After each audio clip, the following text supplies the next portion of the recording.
আমি এখানে কিভাবে আসছি আপু? হ্যাঁ আপু, জানিস কি হয়েছে? একটা ফাজিল ছেলে আমাকে ধাক্কা মেরে ফেলাই দিছে, আমার মাথাটা ফাটাই দিছে। আমি যদি ওই ছেলেটা খুঁজে পাই, আমি বললাম আমি এমন শিক্ষা দিব। কিভাবে আসছে? আমাকে কে নিয়ে আসছে এখানে? তোকে ফাহিম নিয়ে আসছে। তুমি এখানে কি করতেছো? হ্যাঁ, এই ছেলেটা ইচ্ছাকৃত আমাকে প্রথমে ফেলাই দিছে, তারপর আমার মাথাটা ফাটাই দিছে।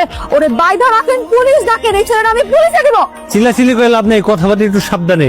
আর আমি গাড়ি চালাইতেছি, আমার গাড়ির সামনে এসে কথা নেই বার্তা নেই, খারাপ গেছে। নিজে অন্ধ, ঠিকঠাক মতো চোখে দেয় না। আর একটু তো মাইরেই দিছিলাম। আমার আপনার ওই জায়গায় রাস্তায় ফালা দিয়ে আসা উচিত ছিল। আমি তো নেহাত ভালো মানুষ, এই জন্য আপনার উঠাই নিয়ে আসছি এই পর্যন্ত। তুমি ভালো ভদ্র মানুষ, আমি অন্ধ না, তুমি অন্ধ।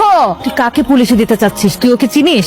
ও হচ্ছে গিয়ে তোর দুলা ভাইয়ের আপন ছোট ভাই, আমার দেবর, মানে আমার বেয়াই। আপু, তুই তো আমাকে আগে কোনোদিনও বলিস নাই যে তোর এরকম একটা বান্দর দেবর আছে, তাহলে তো আমি জীবনে তোর বাড়িতে আসতামই। হ্যাঁ ভাবি, তোমার বোনরে বইলা দাও কথাবার্তা সাবধানে বলতে। তুই যে আসলি, বাবা তোকে কিছু বললো না? বাবা মনে হয় আমার উপর অনেক রাগ করে আছে। তোর রেগে থাকাটাই স্বাভাবিক না? তোর বিয়ের দিন তুই কাউকে কিছু না বলে পালিয়ে চলে আসলি, তারপরে নিজের মতো বিয়ে করে নিবি। বাবার মান সম্মানটা কোথায় গিয়ে দাঁড়াইছে একবার চিন্তা করে দেখছিস? হ্যাঁ, তুই তো বাবার সাথে একবার কথা বলতে পারতি। ওই দিন যদি আমি পালিয়ে না আসতাম, তাহলে বাবা কখনো আমার এই বিয়ে মেনে নিত না। তাই ভয়ে আমি বাবাকে কিছু বলতে পারিনি। এটা তোর ভুল ধারণা আপু। বাবাকে যদি একটা বার তুই বুঝিয়ে বলতি, বাবা তাহলেই বুঝতো।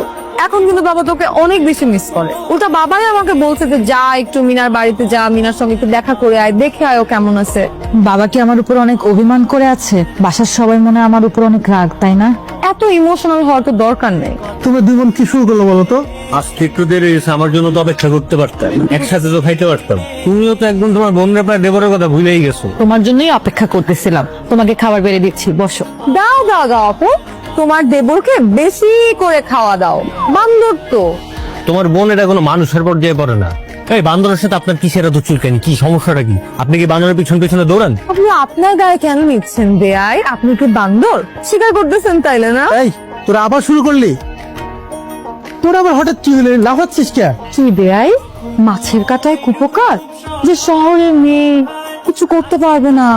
মাছের কাটা দিয়ে কুপোকাত নাকি কাটা দিয়ে কাটা চুল বেরো সময় মতো দেখতে যাবে। আর আমার বিড়াল তোমার কোলে কি করে? এটা তো আমার পোষা বিড়াল। তো তোমার পোষা বিড়াল হইলে কি অন্য কারো পোষ মানতে পারবে না? এখানে কি আমার কোনো দোষ আছে নাকি?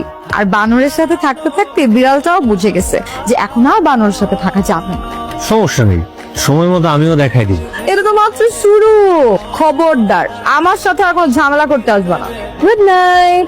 ও, বিড়ালটা রেখে যাবো? না থাক, আজকে তোমার কাছেই থাকবি। টাটা। গুড মর্নিং তো শুরু করবো আমি। হারে হারে টের পাওয়াই দিব এই ফাহিম কি জিনিস।